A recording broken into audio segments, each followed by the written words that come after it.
श्री राधे राधे। भक्तों, सरल हृदय होना एक बहुत बड़ी उपलब्धि होती है, किंतु ये उपलब्धि कैसे होती है ये बताना मुश्किल है, क्योंकि ये नेचुरल होती है, सहज, प्राकृतिक, नैसर्गिक होती है। जानबूझ के कोई सरल नहीं हो जाता है। जो बहुत चालाक लोग होते हैं, बहुत चतुर होते, बड़े चालाक होते हैं, उन लोगों को आप कहिए कि सरल हृदय के हो जाओ, तो थोड़ी देर के लिए ऊपर से एक्टिंग कर सकते हैं, लेकिन सरल हो नहीं सकते हैं। अवसर पाते ही उनकी चालाकी, चतुराई दिखलाई पड़ जाती है और सरलता नहीं थी ये पोल खुल जाती है। किंतु वास्तव में जिसके अंदर सरलता होती है, उसके अंदर तो ठाकुर जी का घर बन जाता है। आप कहेंगे कि क्या ठाकुर जी का घर सबके अंदर नहीं होता? अरे भाई, होता होगा, लेकिन पता नहीं चलता उसको कुछ भी। लेकिन जो सरल हृदय के वास्तव में होते हैं, उनके अंदर तो भगवान अपना घर प्रकट करके रहते हैं और वो भगवदी जीव हो जाता है।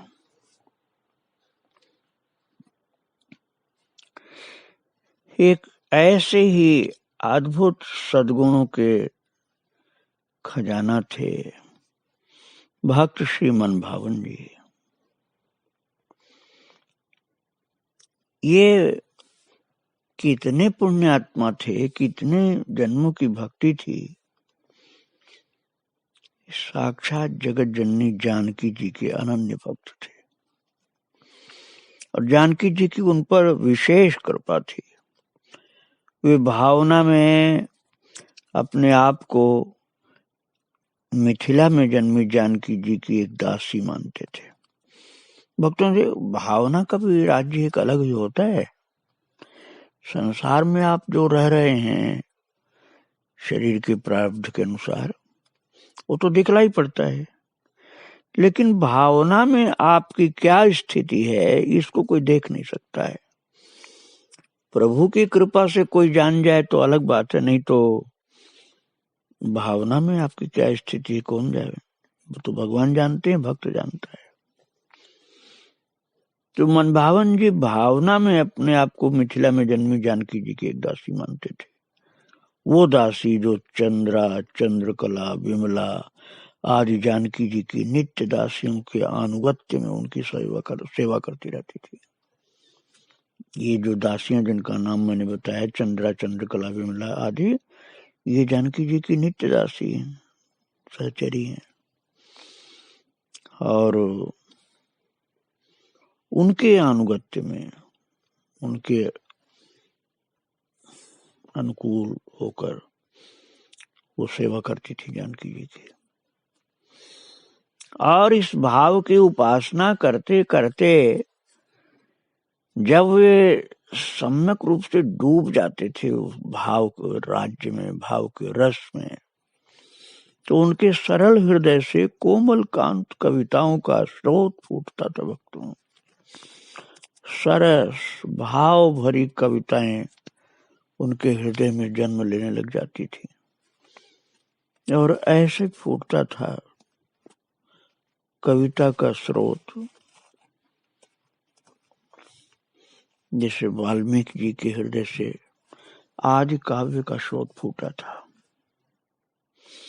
और जो भी मन भावन जी के भावपूर्ण हृदय से निकली हुई इन कविताओं को सुनता था, उस रस में डूबे बिना वो रह नहीं सकता था।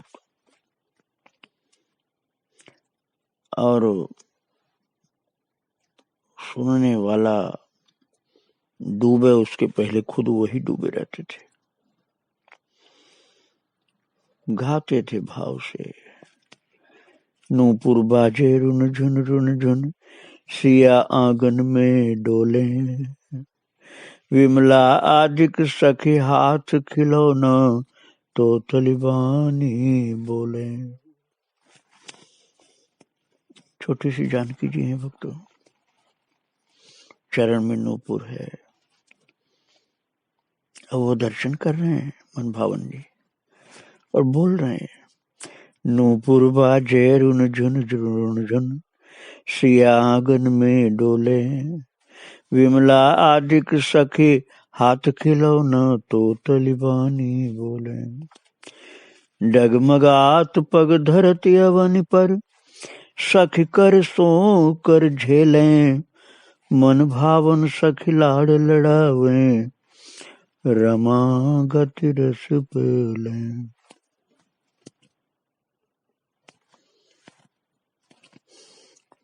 भाव राज्य में ही जीवन था उनका भक्तों।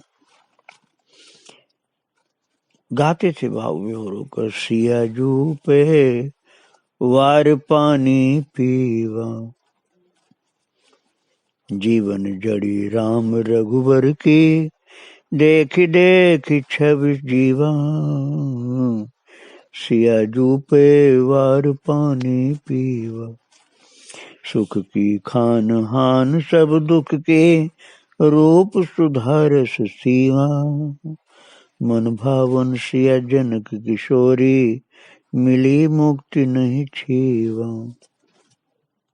अर्थात मुक्ति मिल रही हो तब भी मैं उसको छूऊंगी नहीं। अपने वो शरीर तो पुरुष का था, लेकिन अपने को सियाजू की सखी के रूप में देखते थे।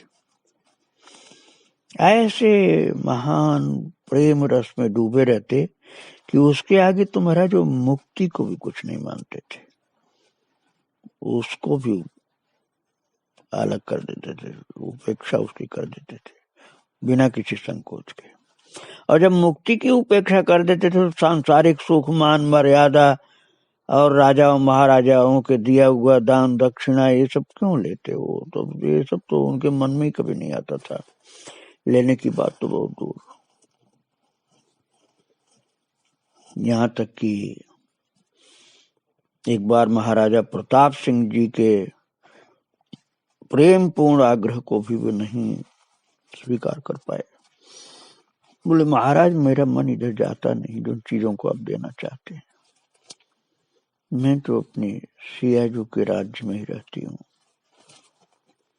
ऐसे महान मन भावन जी के भाव राज्य का परिचय मैं थोड़ा सा दे रहा था। अब इनका लौकिक परिचय मैं आपको सुनाना चाहता हूँ दोस्तों। राजस्थान में जयपुर से 42 मील पश्चिम में दूदू ग्राम है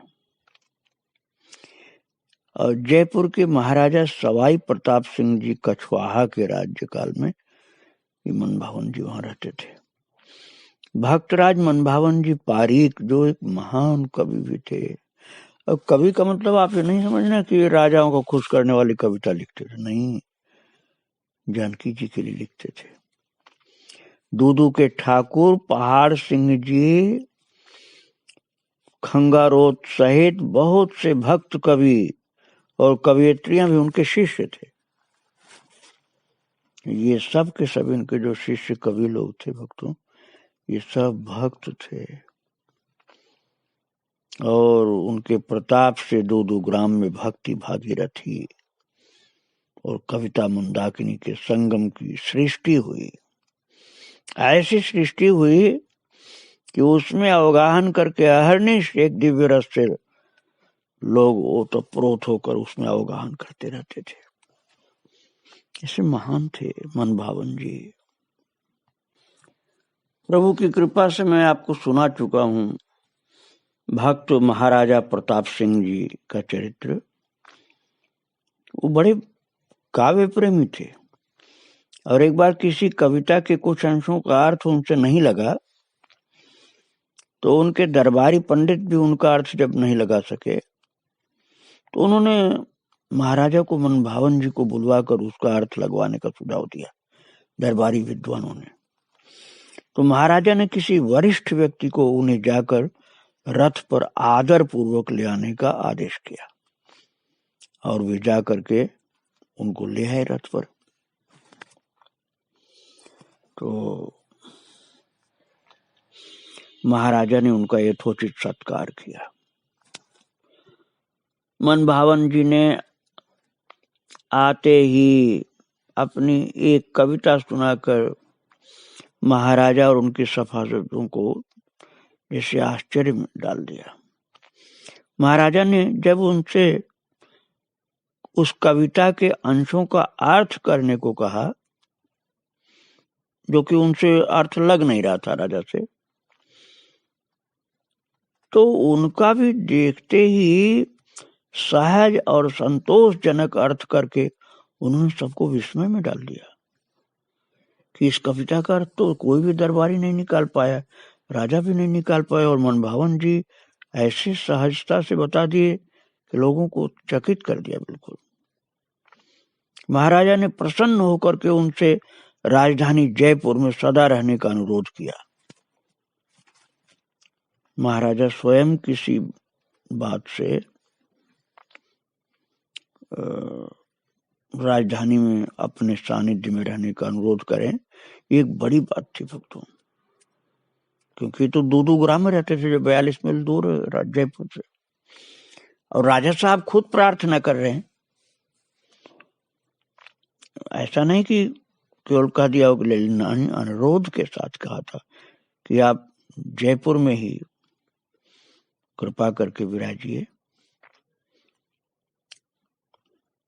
तो मनभावन जी के लिए इस बात का संकेत था कि यदि उन्होंने उनका आग्रह स्वीकार कर लिया तो वे अपनी ओर से जागीर आज देकर उन्हें संतुष्ट करेंगे। उनको पता था कि ये ऐसे थोड़े रखेंगे, जागीर आज देंगे हमको। महाराजा अपनी प्रजा में से किसी से इस प्रकार का अनुरोध करें और वह उसे अस्वीकार कर दे, इसकी तो कल्पना भी कोई नहीं कर सकता। क्योंकि प्रजा के ऊपर इतनी बड़ी कृपा कैसे कर सकते हैं कि एक बहुत बड़ी जागीर किसी प्रजा के आदमी को दे दें। और प्रजा में ही तो ये भी थे, मनभावन जी भी। कोई सोच भी नहीं सकता था कि इतने बड़ा महाराजा जागीर दें और अनुरोध करें कि जयपुर में आप कृपा करके रहिए। तो कोई नहीं साहस ये कर सकता था कि मना कर दे। पर मनभावन जी ने कहा, महाराज मैं जनक लली की दासी हूं, उनकी आज्ञा के बिना कैसे दूदू छोड़ सकता हूं। भले दूदू एक गांव है, आपका तो बहुत बड़ा शहर है, लेकिन दूदू कैसे छोड़ सकता हूं जब तक जनक लली की आज्ञा न मिले, क्योंकि मैं उनकी दासी हूं। महाराजा को लगा जैसे वे कह रहे हों कि मैं आपकी प्रजा हूं तो क्या, आपका दास नहीं हूं, दास जानकी जी का हूं। मेरे ऊपर आज्ञा उनकी चलेगी, आपकी नहीं। क्योंकि यही तो कहा था कि जब तक उनकी आज्ञा नहीं होगी तब तक मैं दूदू कैसे छोड़ दूं। तात्पर्य यही हुआ कि आपकी आज्ञा नहीं, जानकी जी की आज्ञा मेरे लिए मुख्य है। यदि किसी और ने ऐसा कहा होता तो उसका परिणाम कुछ और होता। पर महाराज मनभावन जी को तो महाराजा ने क्षमा ही नहीं किया, उनकी निष्ठा की सराहना की और उन्हें यथोचित उपहार आदि दे करके विदा किया। ये देख करके कि देखो भगवान का भक्त इस प्रकार का होता है कि राजा कितना बड़ा धन संपत्ति दौलत दे और फिर भी भक्त अपनी जो इष्ट हैं उन्हीं के अनुगत में, उन्हीं की आज्ञा में रहना चाहता है। भक्तों की बात समझने की है कि छोटे छोटे पुरस्कार या पद प्रतिष्ठा या धन या जागीर मतलब धन प्रॉपर्टी आदि के लिए लोग कितना लालायित रहते हैं, कितनी कोशिशें करते रहते हैं कि हमको ये उपाधि मिल जाए, हमको ये उपाधि मिल जाए, ये साधन, ये धन दौलत मिल जाए। और उस जमाने के हिसाब से मैं कहूं तो बड़े बड़े उमराव और सामंत महाराजा का कृपा पात्र बनने के लिए और उनके सानिध्य में आने के लिए लालच रहते थे। लेकिन मनभावन भक्त ने महाराजा के सानिध्य को जानकी जी के सानिध्य में बाधक जान करके प्रेम पूर्वक ठुकरा दिया। महाराज, मैं आपके इस प्रस्ताव को अपनी जानकी जी की भक्ति में बाधक समझ रहा हूं, इसलिए नहीं स्वीकार कर पाऊंगा। लोग चकित रह गए कि हम लोगों को तो ये कृपा आज तक नहीं मिली और हम मांग भी नहीं सकते और हमें मिलेगा ही नहीं, और इनको मिल रहा तब भी स्वीकार नहीं कर रहे। मनभावन जी बड़े दीन भाव से रहा करते थे भक्तों। उनके बाह्य स्वरूप को देख करके कोई नहीं जान सकता था कि वे एक उच्च कोट के भक्त हैं। प्रभु की भक्ति को छिपा करके रखते थे। वे अपना भाव यथा संभव गुप्त ही रखते थे, पर नृत्य कीर्तन में उनका स्वरूप भाव का प्रकट होता था। उस समय सभी सात्विक भाव भूषणों से सुसज्जित उनका स्वरूप और अलौकिक जैसा प्रतीत होता था, वो अद्भुत था भक्तों। उसका वर्णन उस समय के कवियों ने किया था। ऐसा वर्णन मिलता है कि एक बार गलता के महंत श्री हरि आचार्य ने राम जानकी के रास का आयोजन किया। राम जानकी का रास ऐसा सुनने को बहुत कम मिलता है। राधा कृष्ण का रास तो सुनने को मिलता है। राम जानकी का रास का आयोजन किया था गलता के महंत ने, श्री हरि आचार्य ने, और उसमें उन्होंने मनभावन जी को आमंत्रित किया। उनको पता था कि मनभावन जी एक महान जानकी जी के कृपा पात्र है। तो उसमें मनभावन जी ने अपने नृत्य कीर्तन और भाव भंगिमा से मानो राम जानकी के रास को सजीव कर दिया। और एक भक्तमाल है रसिक प्रकाश भक्तमाल। रसिक प्रकाश भक्तमाल में उल्लेख है कि वो वृद्धावस्था में मनभावन जी को दिव्य जनकपुरी में अपने महल की अटारी पर जानकी जी के सखियों के सहित दर्शन हुए। अपने महल की अटारी पर जानकी माता की सखियों के साथ साथ जानकी जी का दर्शन उनको हुआ प्रत्यक्ष अपने महल के अट्टालिका पर। और ऐसे ही एक बार उन्होंने शरद ऋतु में राम जानकी के गलबहियां दिए हुए दर्शन प्राप्त किए। राम जानकी एक दूसरे को गलबहियां दिए हुए चल रहे हैं, एक दूसरे के कंधे पर अपना हाथ रखे हुए हैं, प्रेम विभोर हैं। भक्त जनों के भाग्य खुल गए थे जो उस समय जानकी जी के विशेष पार्षद थे। उन लोगों की बात मैं कर रहा हूं। भावना संबंध और सूर जो प्रकाशो जीव, आज्ञता जनित तम तोम लय नसायो है। लली नव देह के लली नव नेह के संबंध मिथिला अवनी, दर्शन दिव्य बैठे घर ही में पायो है। बाढ़ो रस सागर उमड़ी चलो वाणी पथ, रसिक समाजन में सोई रस छायो है। शरद समय में गलबाही दिए पेखी छवि, ताही को प्रभाव मन रैन दिन पायो है। राम जानकी की इसी गलबहियां दिए स्वरूप का दर्शन करते हुए महाराज मनभावन जी ने नित्य लीला में प्रवेश कर लिया। अर्थात जब उनको इस छवि का दर्शन हुआ, राम जानकी गलबहियां दिए हुए चल रहे हैं, सखियां साथ में, प्रत्यक्ष दर्शन। उस आनंद की बाढ़ आई, ऐसी बाढ़ आई, ऐसी बाढ़ आई भक्तों कि वो सहन नहीं हो सकी बाढ़। उस शरीर को सहन नहीं हो पाई वो पूरे आनंद की बाढ़, और शरीर रह गया वहीं पर, और मन भावन जी नित्य लीला में प्रवेश कर गए। श्री सीताराम जी की नित्य लीला में प्रवेश कर गए और शरीर वहां रह गया।